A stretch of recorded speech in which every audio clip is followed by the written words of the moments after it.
ആരാധനയിൽ ലിംഗനീതി നേടിയെടുക്കുന്നതിനായുള്ള സമരത്തിൽ ശബരിമലയാണ് അടുത്ത ലക്ഷ്യം.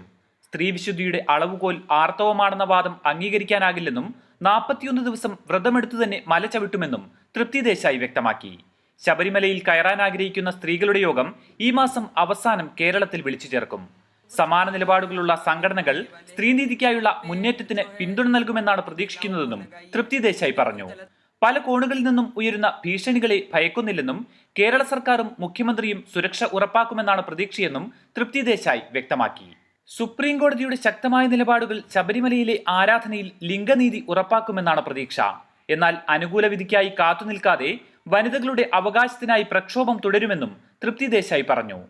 5 വർഷത്തോളം നീണ്ട പ്രക്ഷോഭത്തിനും ഹൈക്കോടതി ഇടപെടലിനും ശേഷം പുരുഷന് തുല്യമായ ആരാധനാ സ്വാതന്ത്ര്യം ലഭിച്ച മുംബൈയിലെ ഹാജി അലി ദർഗയിൽ ദർശനത്തിനെത്തിയതായിരുന്നു തൃപ്തി ദേശായും സംഘവും.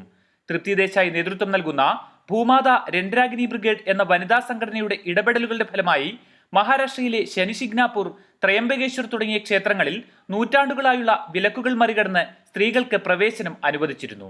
ജയപ്രകാശ്, മാതൃഭൂമി ന്യൂസ്, മുംബൈ.